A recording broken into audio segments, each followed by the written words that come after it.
Gostaria de saudar a você neste dia com a paz do Senhor Jesus e nós estamos dando seguimento a esta série de lições, a Igreja de Cristo e o Império do Mal. E hoje nós vamos estar estudando a terceira lição, o perigo do ensino progressista. Ora, o cristianismo progressivo, ou este ensino progressista, eu descreveria como o cristianismo que vai tomar forma nos últimos dias da história da igreja aqui na Terra e talvez até transite para o tempo que a igreja verdadeira já não esteja aqui. Por que eu digo isso? Porque toda a teoria, toda a prática do cristianismo progressivo, ela tem a ver, ela está intimamente ligada com aquilo que nós vemos na nossa cultura hoje ao nosso redor. Tudo aquilo que você vê o mundo fazendo, praticando e os valores que eles têm estão juntamente conectados com uma forma de cristianismo que é diferente do cristianismo que nós conhecemos. Eu gosto de dizer que o cristianismo ou o evangelho que nós seguimos é um evangelho bíblico. No entanto, o que nós aprenderemos nesta lição é um cristianismo ou um evangelho que não tem nada a ver com as escrituras. Em verdade, a maior batalha deles é diminuir a autoridade das Escrituras Sagradas. Por causa disso, o pastor Douglas Batista foi muito feliz em sua descrição, ainda que descrever o cristianismo progressivo em uma lição somente é algo quase impossível, mas eu encontro que ele foi muito feliz nas suas colocações, colocando os pontos principais para que nós pudéssemos, de alguma maneira simples, entender o movimento e também refutá-lo desde já em nosso coração. Uma vez que no Brasil este movimento está se principiando, aqui nos Estados Unidos já é bem espalhado, muito mais maduro, né? E espalhado por toda parte e infiltrado muitas vezes em diversas denominações, mas tem tomado uma forma separada e nós vamos estar estudando no primeiro tópico mais do que tudo. Portanto, eu te convido a este estudo. Como sempre, nós dividimos em 3 tópicos. Desta feita, nós caminhamos exatamente como o pastor Douglas Batista nos propôs nos seus 3 tópicos e serão divididos da seguinte maneira. Primeiro, o novo cristianismo gerado pelo ensino progressista. Segundo, 3 teorias do ensino progressista e terminaremos refutando conscientemente o ensino progressista. Muito bem, o nosso primeiro tópico vai ser o mais esclarecedor do entendimento das plataformas centrais ou dos pensamentos centrais deste ensino. Como dissemos, aqui onde nós vivemos, este ensino está muito mais maduro, já tem muito mais gente que assumiu e por isso nós conseguimos entender que ele é o casamento perfeito com a cultura atual. E porque esta cultura está hoje sendo vivida em todas as partes do mundo, pelo menos de maneira geral, poucas são as sociedades ou parte da sociedade que não estão sentindo o efeito deste movimento cultural, que eu sei que no Brasil temos sentido fortemente. Tudo tem mudado, não é só no Brasil, não é só nos Estados Unidos, não é só no Canadá, não é só na Europa, mas todo mundo está vivenciando. Nós entendemos que estamos vivendo o tempo do fim, muito próprio a essa série de lições que começou com o texto do Apocalipse e agora nós caminhamos neste ensino progressista. Portanto, o primeiro tópico, novo cristianismo gerado por este ensino, nós dividimos em 3 subtópicos. São eles. Primeiro, um cristianismo de moral deteriorada, humanista. Segundo, um cristianismo com ortodoxia erodida, relativista. E terceiro, um cristianismo com uma fé corrompida, espiritualista. E eu gostaria de explicar principalmente estas palavras finais, e eu sei que você já leu a lição, você encontrou algumas palavras que o comentarista disse que você deveria buscar o seu significado, colocar os alunos para aprenderem, e eu entendo que para muitos de nós não temos o costume de lidar com alguns desses vocabulários, mas que alguns deles são muito importantes, e eu tentei minimizar o número para que nós possamos ter este entendimento bem claro. Portanto, no primeiro tópico, nós vamos falar que este novo cristianismo gerado pelo ensino ou pela ideia progressista, atuando dentro da igreja, se eu pudesse dizer assim, no sentido do meio cristão, ele, em primeiro lugar, o pastor Douglas Batista propõe para nós uma moral deteriorada. E eu conectei esta noção que ele explicou bem com uma palavra que é central para este movimento, que é ser um movimento humanista. Antigamente a gente usava mais a palavra antropocêntrico. Hoje nós usamos mais a palavra humanista porque filosoficamente ela é mais própria, mais usada. No entanto, significa uma mesma coisa. O que, irmã? É o homem no centro. Tudo que nós cremos, tudo que nós pensamos, tudo que nós desejamos, todos os valores que a sociedade tem, o homem está no centro de tudo isso.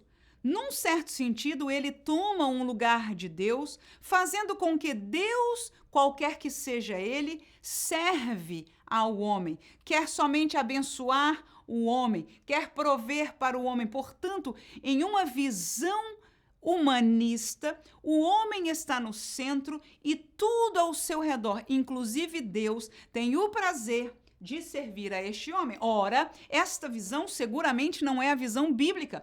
O homem, biblicamente, caiu no pecado desde Adão e, portanto, Deus foi aquele que se voltou para ele por amor e permitiu que houvesse um caminho de salvação, um caminho de redenção, um caminho de paz com Deus novamente. E este Deus tem demonstrado ao homem este amor, mas o homem, ele serve a Deus, ele reconhece a Deus, ele aceita o caminho de Deus e, neste sentido, o centro da vitória está na mão de Deus, ele que conhece todas as coisas e que propôs para nós um caminho de salvação. De já, com a palavra humanismo, nós entendemos que o cristianismo bíblico vai ser diferente da visão humanista de um cristianismo assim. Ora, eu quero dizer para você que aqui são livros após livros que são escritos no tema de um cristianismo humanista. Ou seja, estas duas coisas que não se compactuam, há um cristianismo, há um pensamento, há pessoas que colocam estas duas coisas juntas,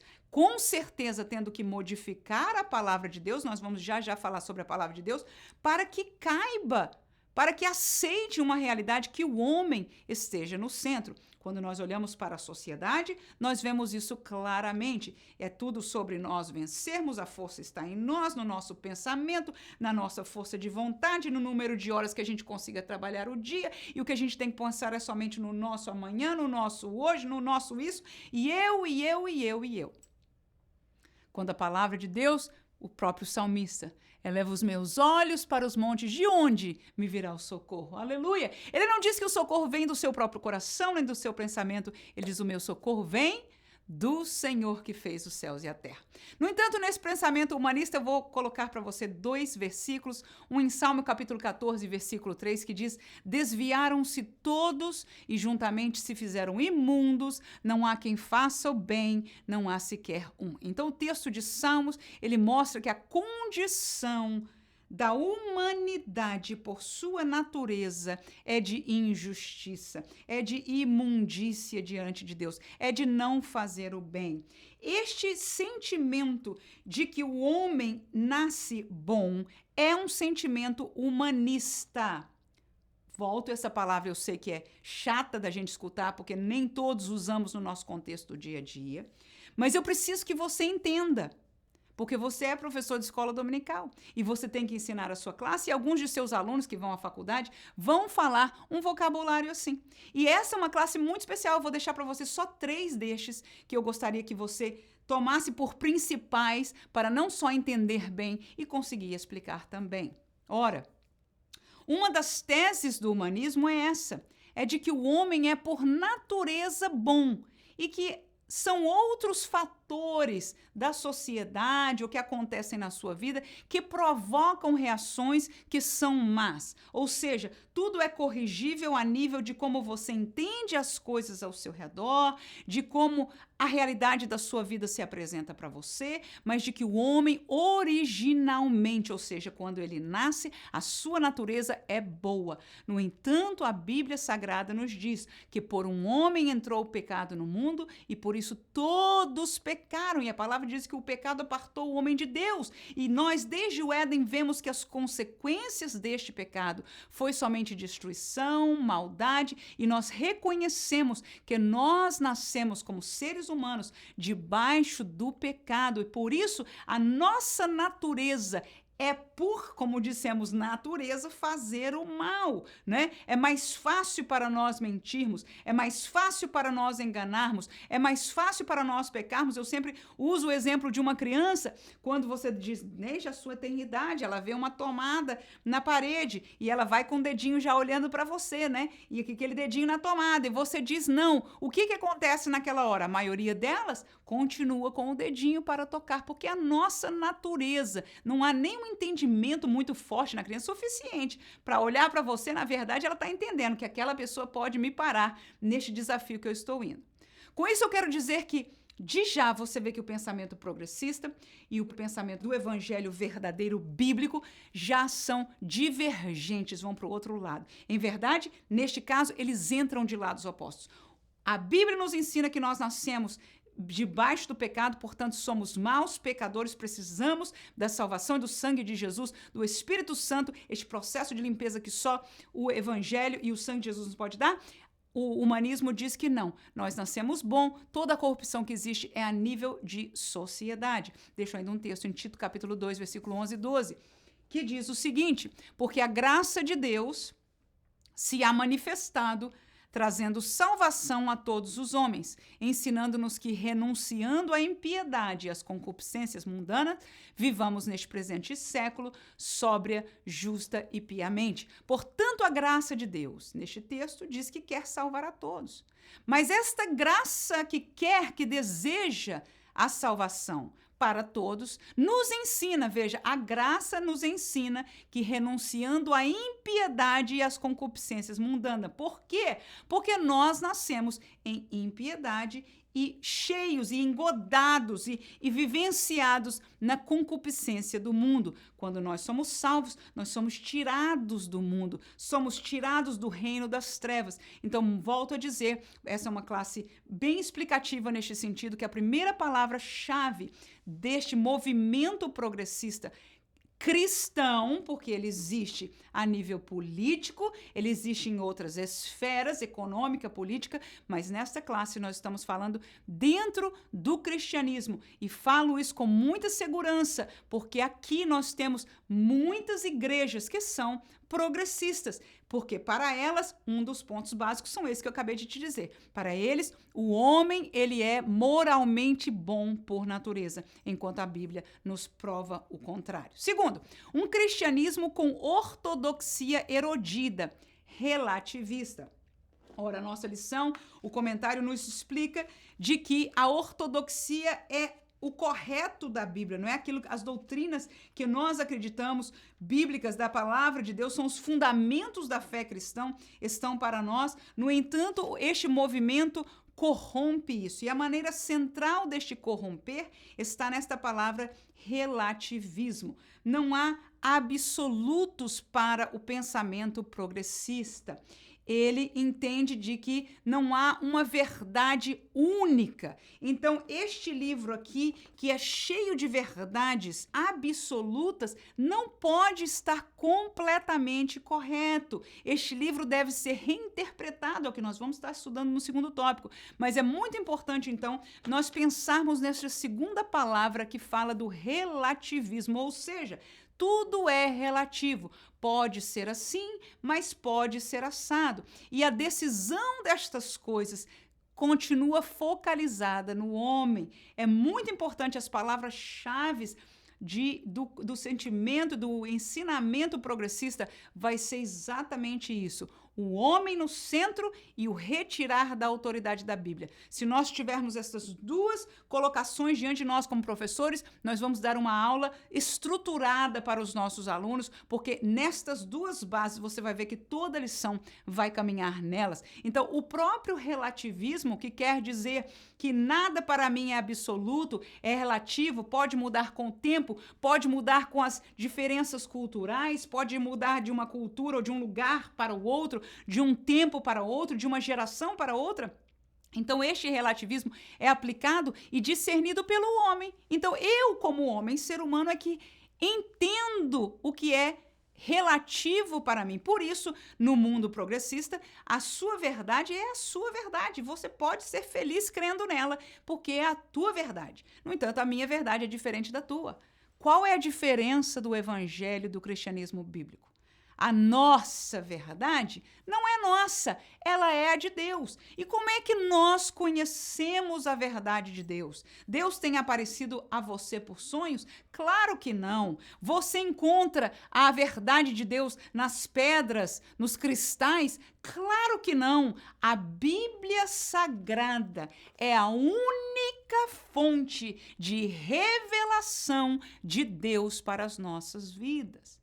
É por isso que este movimento vai atacar tão fortemente a palavra de Deus e a autoridade desta palavra. Porque esta palavra nos ensina muitas coisas que ela não deixa sombra de variação, como é o nosso Deus. Aqui o que é pecado e não importa que ano no mundo você viva, se era antes de Cristo, se era no tempo de Cristo agora, aleluia. A lei moral de Deus permanece a mesma. Matar alguém é pecado contra Deus no Antigo Testamento, no tempo de Jesus e no tempo da graça, e sempre será, porque esta é a verdade de Deus. Quem pode dizer amém? Então, quando nós vemos esta entre tantas outras verdades bíblicas, o inimigo não aceita isso. Ele quer interromper, e uma das maneiras que este novo movimento, junto com o pós-modernismo, que é o tempo, a era que nós estamos vivendo em termos culturais,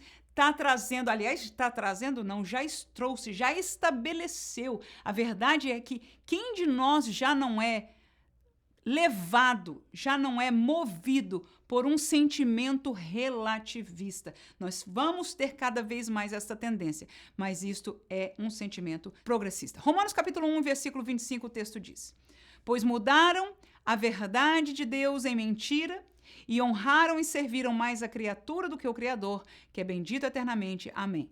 Esta realidade, Paulo falou naquela época, mas muito aplicável para este sentimento relativista, de que mudaram a verdade de Deus em mentira, ou seja, vocês pensam que é assim, que é como diz a Bíblia, mas não é bem assim, tudo isso é relativo. Então, toda vez que você pega uma verdade e muda ela, altera ela para aplicação pessoal, veja bem, por favor, é isso que é importante nós entendermos. Quando você diz que uma coisa é relativa, você está dizendo que alguém vai julgar o que é certo. Tá entendendo? Absoluto significa que Deus já disse que é assim, ponto e acabou. Me diga, por favor, hoje em nossa cultura, quem é que aceita que aquilo ou isso é assim, ponto e acabou? Nós não queremos mais ser mandados por ninguém. A gente aguenta o chefe porque paga o nosso salário. Mas fora disso, nem pastor, nem autoridade nenhuma mais. E muitas vezes a verdade é que nós não queremos nem de Deus ouvir nada autoritário para as nossas vidas. Nós estamos sofrendo esta força cultural de nos levantarmos contra toda e qualquer autoridade. No entanto, este movimento está nos fazendo, muitas vezes, nos levantarmos contra as verdades de Deus, que precisam ser levantadas de pé no nosso meio, porque nós somos o único povo que se levanta e vive por estas verdades da palavra. Deixo ainda um texto em Isaías capítulo 5, versículo 20, que diz: ai dos que ao mal chamam bem e ao bem mal, que fazem da escuridade luz e da luz escuridade, fazem do amargo doce e doce amargo. Ou seja, a mesma coisa, relativismo, né? Então, na verdade, aos olhos de Deus, esta pessoa está chamando de mal o que é bom e chamando de bom o que é mal. Para Deus isso não é relativo. O que essa pessoa está fazendo é contrariando. Deus disse no Éden para Adão: no dia que você comer, você vai morrer. A serpente apareceu para Eva e disse: certamente não morrerás. Então, o que aconteceu ali da serpente é que ela negou a verdade de Deus. O que nós chamamos de relativismo na nossa sociedade, vamos dizer a verdade? Nós estamos negando a verdade de Deus. Terceiro e último tópico desta parte: um cristianismo com uma fé corrompida. E eu usei a palavra espiritualista. Ainda que o pastor Douglas Batista caminhou no relativismo moral, falou de aborto, ideologia de gênero, eu gostaria de abrir para você ainda um pouquinho do leque daquilo que eu vejo mais patente neste movimento do cristianismo progressivo, uma vez que eu digo que aqui onde eu vivo, ele está muito mais maduro. E está nesta palavra espiritualista. Espiritualista não tem nada a ver com espiritual no sentido de ser do Espírito de Deus e das coisas de Deus. Espiritualista significa, como toda a ótica do cristianismo progressivo, é no homem. O espiritualismo, ele trabalha no bem-estar do espírito do homem, ou seja, o contexto espiritualista, ele quer dar uma dieta saudável para o ser total humano, corpo, alma e espírito. E os entendidos nesta área, ou pelo menos os pregadores, os preletores espiritualistas, entendem e explicam que o espírito do homem precisa conectar-se com coisas espirituais, precisa ter experiências espirituais que serão positivas para ele. Veja, o homem é o centro. Se eu entender isso, se você entender isso e você conseguir explicar para o seu aluno isso, nós vamos estar nos resguardando. Que qualquer ensinamento que coloque o homem no centro, abra o olho, crente, abra o olho, igreja, porque o Senhor deve ser o centro da nossa vida. Será que alguém pode dizer amém? Nós vivemos para Ele, a nossa esperança é nele, é no dia da sua vinda. Nós vivemos salvos por causa da sua salvação.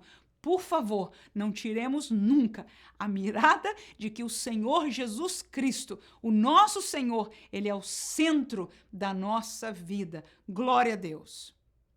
No entanto, como dissemos, na realidade progressista, o centro é o homem. Então, mesmo a nível de coisas espirituais, elas são apresentadas para o bem-estar espiritual do homem. Então, nos seus ensinos, ele vai levar o homem a fazer coisas como meditação, leitura bíblica contemplativa. Já não é mais do jeito que a gente crente, aleluia, pentecostal lê a Bíblia. Não. Então, eles levam você a crescer espiritualmente, a encontrar e ter experiências espiritualistas. E na Bíblia, em vez de você ler um texto completo e ter um entendimento daquilo que o texto quer dizer, não! Você para ali numa palavra e você fica repetindo como um mantra, até que alguma coisa espiritual começa a acontecer com você e você vai receber uma revelação especial daquela palavra e aquilo vai conectar com alguma coisa na sua vida. Tá te cheirando algo raro? Sim, porque a mim também. Mas eu quero dizer para você que neste país onde eu moro, os Estados Unidos da América, muitos crentes já caíram nesta falácia.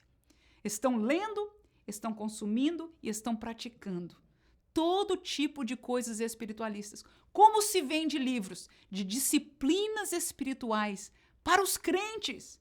E por que eles caem? Porque deixaram a disciplina mais simples e santa que a palavra nos chama a fazer. Ler a Bíblia, orar ao Senhor. Nós perdemos da Bíblia, deixamos de conhecê-la, deixamos de amá-la, deixamos de lê-la. E por causa disso, os enganadores tomaram estes lobos cruéis, tomaram conta. E, meus irmãos, que tristeza é o que nós temos assistido neste país, que uma multidão, dia após dia, tem sido enganados e estão vivendo este cristianismo progressista que não tem nada a ver mais com o Evangelho de Jesus Cristo. Leio para você o texto de Ezequiel, capítulo 8. E vamos ler aí no versículo 8 ao 11 e depois saltaremos ao 16. O texto diz: E disse-me, filho do homem, cava agora naquela parede. E cavei na parede e eis que havia uma porta. Então me disse, entra e vê as malignas abominações que eles fazem aqui. E entrei e olhei, e eis que toda forma de répteis e de animais abomináveis e de todos os ídolos da casa de Israel estavam pintados na parede em todo o redor. E 70 homens dos anciãos da casa de Israel, com Jazanias, filho de Safã, que se achava no meio dele, estavam de pé diante das pinturas, e cada um tinha na mão o seu incensário, e subia uma espessa nuvem de incenso. Vamos ao 16.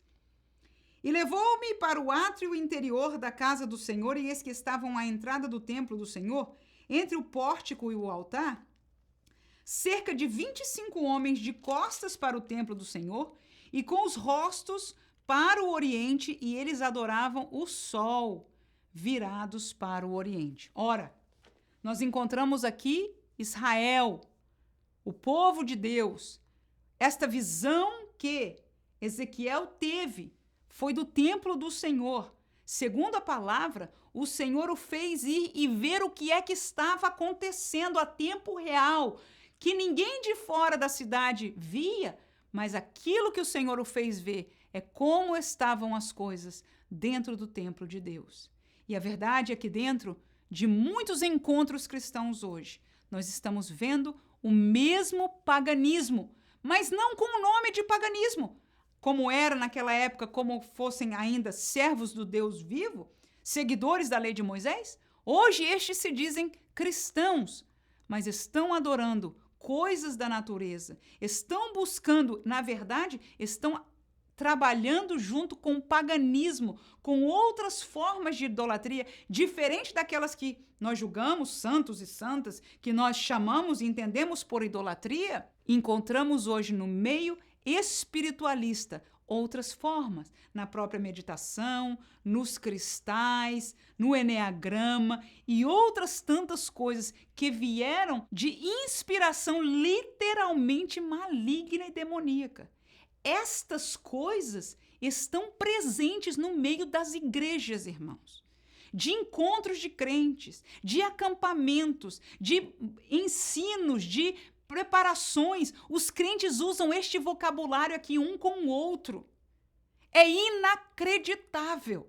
Mas é para que nós entendamos, como já entendemos, que o inimigo não está dormindo. Agora, esta realidade progressista, não se engane, nós culturalmente, em nossa nação ou em nosso estado, pouco a pouco você vai ver que nas maiores cidades, isso é a primeira, o pessoal que é universitário, é a primeira leva, porque há um movimento filosófico e cultural que está levando as pessoas a entenderem o mundo desta maneira. Então, um cristianismo assim faz sentido junto a uma sociedade assim, porque ambos pensam da mesma maneira, tendo o homem como centro, deixando Deus de lado e tendo o homem total como centro, corpo, alma e espírito. Por isso eu digo que essas três palavras são centrais. O humanismo, homem no centro, o relativismo, que na alma do homem ele julga aquilo que é positivo ou negativo, e o espiritualismo, que é o, entre aspas, proposto bem-estar espiritual,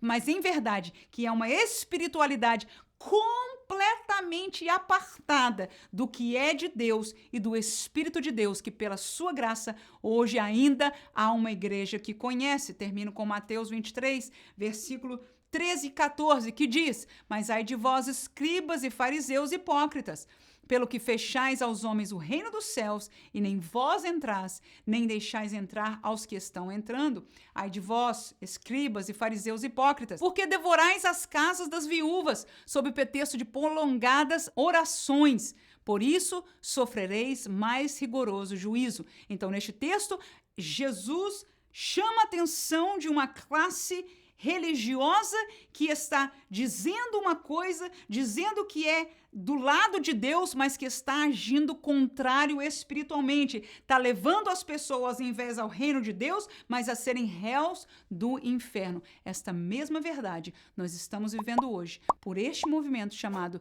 cristianismo progressivo.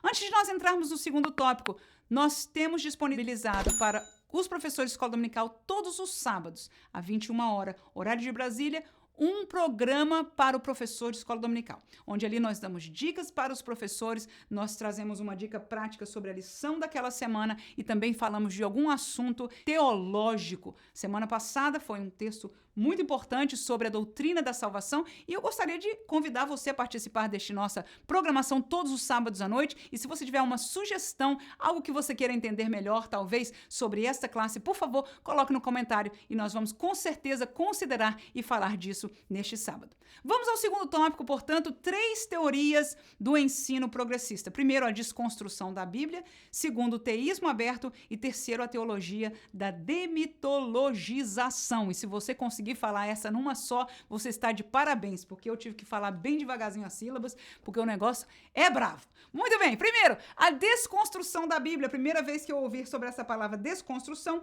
foi exatamente neste contexto, não só progressista, mas pós-moderno que nós estamos vivendo. Ora, então, você sabe disso, no tópico 2 que o pastor Douglas Batista propôs para nós, estão exatamente essas 3 coisas. A desconstrução tem a ver, com certeza, mais do que nunca, com o tirar a autoridade. O cerne destas três coisas que nós vamos falar está em tirar a autoridade da Bíblia Sagrada. Eu disse para você que as duas pernas maiores do cristianismo progressista está aí. Uma é o humanismo, ou seja, o homem no centro, e a segunda que caminha junto com ela, porque para que o homem esteja no centro, Deus tem que sair de cena. E, irmãos, a palavra Deus não faz nada, num certo sentido. Me entenda, por favor.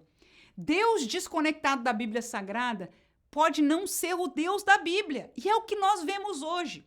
Hoje se falam de Deus e se falam de Jesus, que quando eles dizem Jesus fez assim, eu sentia isso, eu mandava aquilo, você não encontra estes versículos na Bíblia. Você não encontra este sentimento de Jesus na Bíblia. Você não encontra essa doutrina de Jesus na Bíblia. Então eles estão falando de um outro Jesus. Eles estão usando o mesmo nome, mas o evangelho não é o evangelho bíblico. Portanto, nós somos cristãos bíblicos. O nosso evangelho é da Bíblia. E esta é a razão, com certeza, de que se este movimento conseguir trazer a nós a questionarmos a Bíblia, entendermos diferente, entendermos que pode não ser bem assim, que historicamente os autores da Bíblia, que foram de tantos anos atrás, não entendiam a cultura. Nós hoje temos muito mais conhecimento da ciência, então nós podemos entender as coisas de Deus de uma maneira mais completa. Isso é o que se fala. E se questiona a Bíblia, e se lê em livros apócrifos, e se usam outras literaturas e colocam ao mesmo nível para nós discutirmos as verdades, as situações morais e éticas à luz de outros escritos com o mesmo nível de entendimento do que a Bíblia Sagrada. Mas para um crente verdadeiro, ele sabe que nós não temos outra fonte de revelação de Deus. Aleluia!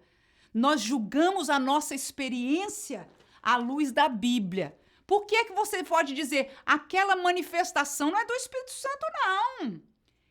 É do mal. Por que que você pode? Você conhece a Bíblia. E a segunda coisa é que você tem o Espírito de Deus no seu coração. Quem pode dizer amém? Então, a Bíblia é a primeiríssima e é a maior arma do cristão. Verdadeiro.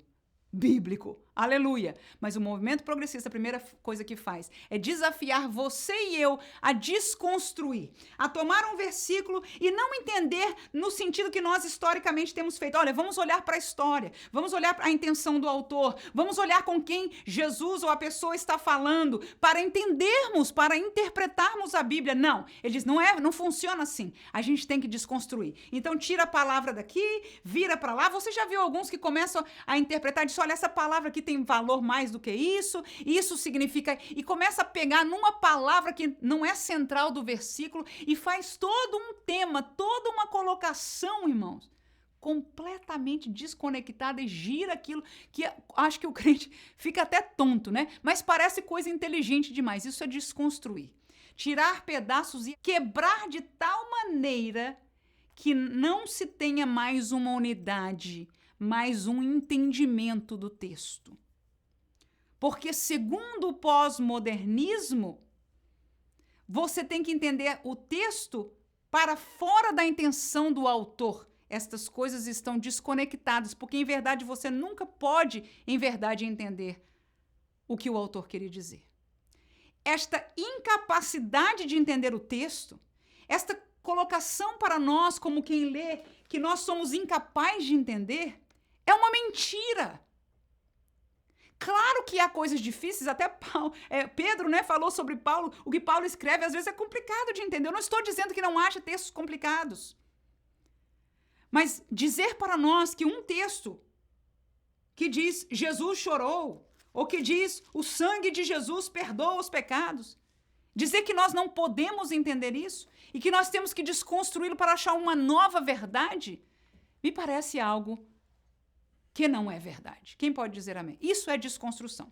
Deixa alguns textos para você, Jeremias 1:12. E disse-me o Senhor, viste bem, porque eu velo pela minha palavra para a cumprir. Apocalipse capítulo 22, 18, 19, porque eu testifico a todo aquele que ouvir as palavras da profecia deste livro, que se alguém lhes acrescentar alguma coisa, Deus fará vir sobre eles as pragas que estão escritas neste livro, e se alguém tirar qualquer palavra do livro da profecia, Deus te tirará a sua parte da árvore da vida e da cidade santa que estão escritas neste livro. Então, com estes dois textos, nós já estabelecemos que Deus tem controle da sua palavra. Ele é fiel.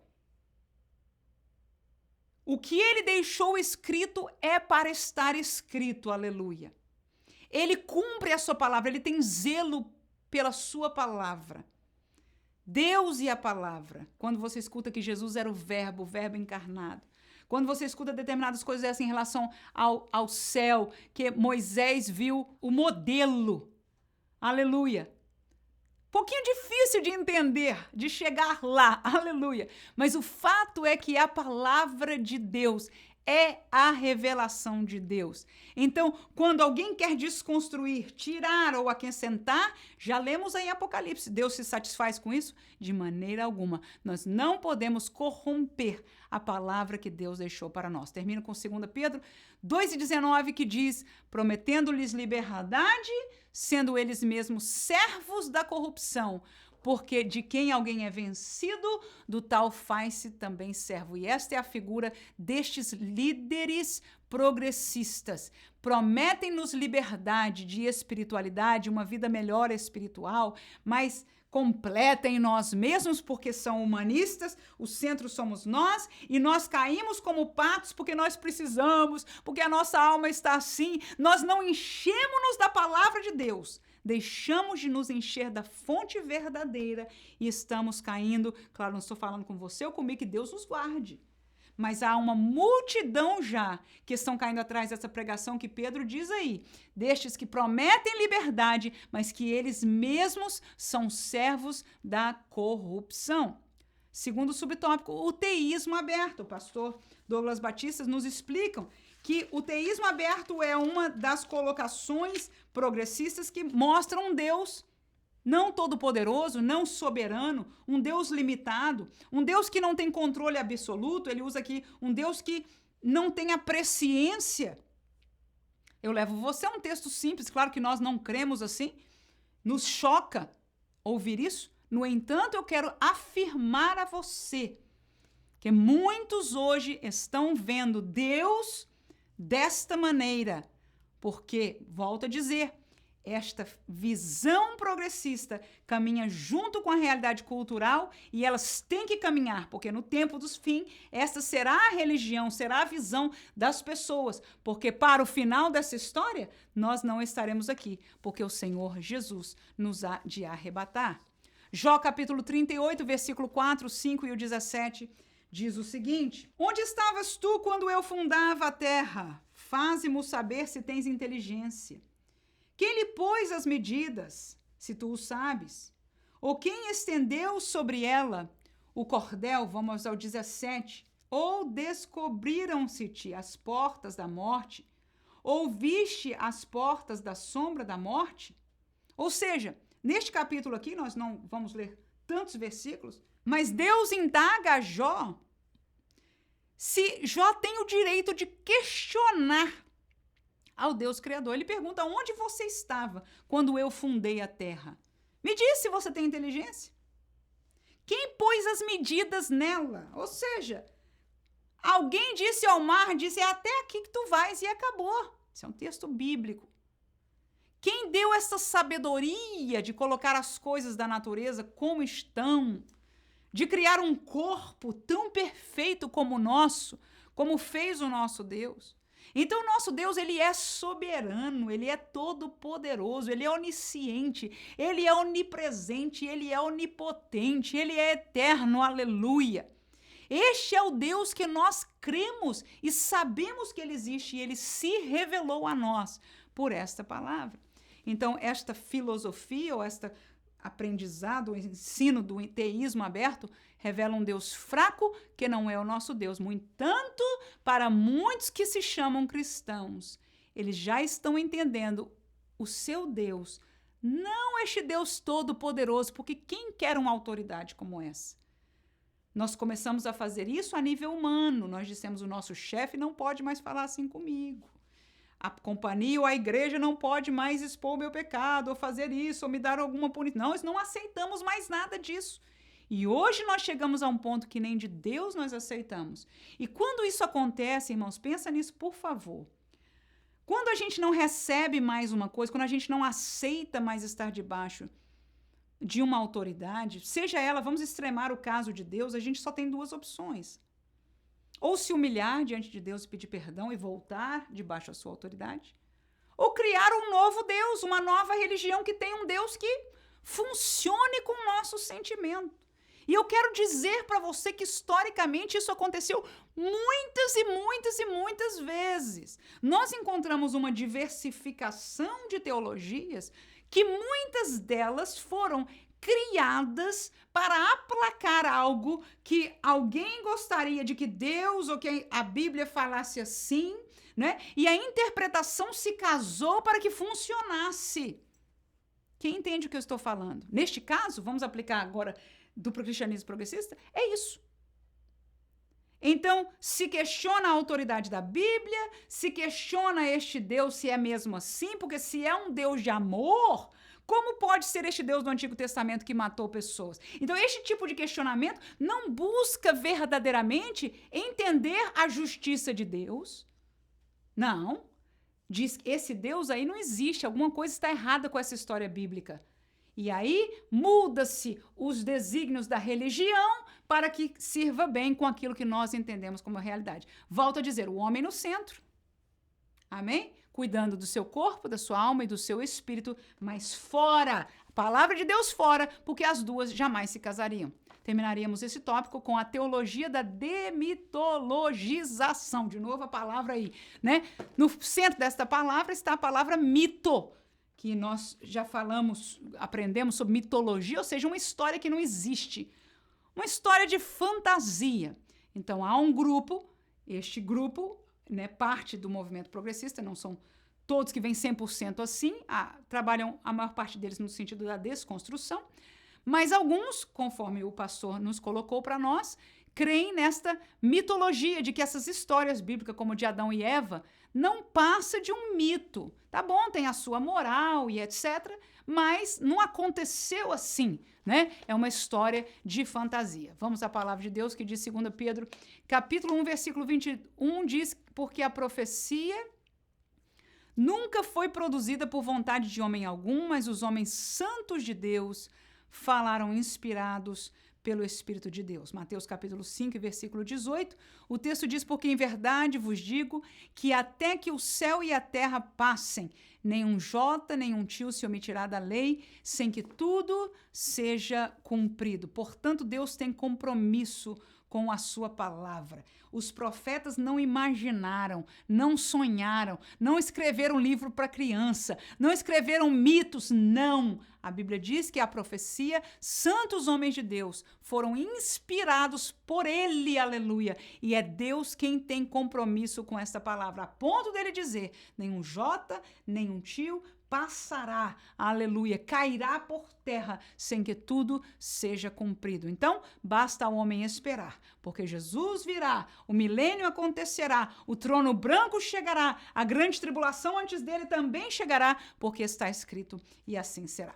Terminamos a nossa lição com o terceiro tópico, mais rapidamente vamos passar. Os textos que estarão aí também foram todos tirados da nossa revista e refutar conscientemente este ensino progressista, reafirmando a autoridade bíblica, olha lá, ensinando as doutrinas bíblicas e enfatizando a santificação.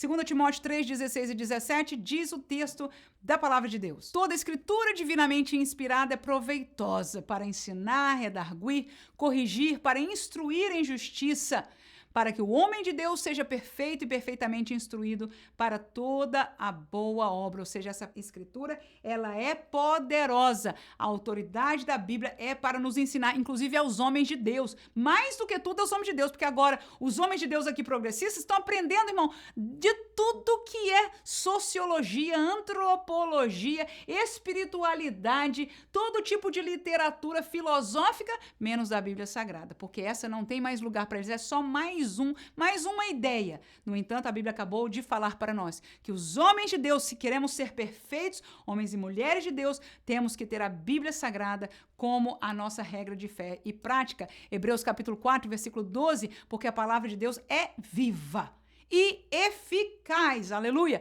e mais penetrante do que qualquer espada de 2 gumes, penetra até a divisão da alma e do espírito, das juntas e medulas, e é apta para discernir os pensamentos e intenções do coração. Segundo, não só reafirmar a autoridade bíblica, mas ensinar a doutrina. Este é o seu trabalho e o meu trabalho. Como professor de escola dominical, temos o privilégio, aleluia, de olhar para as doutrinas bíblicas e ensinar aqueles que estão adiante de nós com muito amor. Mateus capítulo 28, 18 e 19 diz o Senhor Jesus, portanto, ide, ensinai todas as nações, batizando-os em nome do Pai, do Filho e do Espírito Santo, ensinando-as a guardar todas as coisas que eu vos tenho mandado, e eis que eu estou convosco todos os dias, até a consumação dos séculos. Amém? 2 Timóteo 4 e 2 diz o texto, que pregues a palavra, instes a tempo e fora de tempo, redarguas, repreendas, exortes com toda longanimidade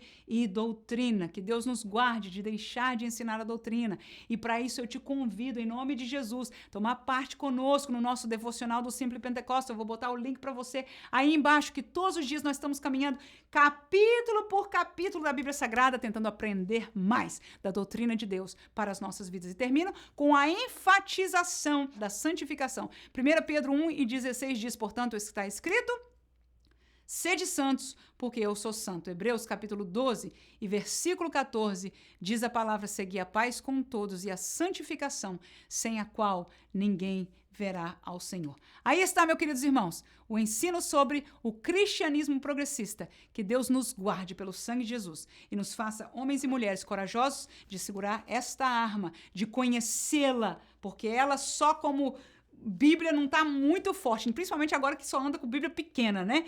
Aleluia! Mas esta arma funciona quando ela é aberta e guardada em nossos corações e usadas pela nossa boca com fé para a glória do Senhor, porque assim conhecemos ao Senhor e somos por eles usados para defender a autoridade da Bíblia e a eficácia desta palavra que transformou as nossas vidas e até hoje transforma para a glória do nome do Senhor. Que Deus possa usar a você neste fim de semana para a glória do nome de Jesus. Amém.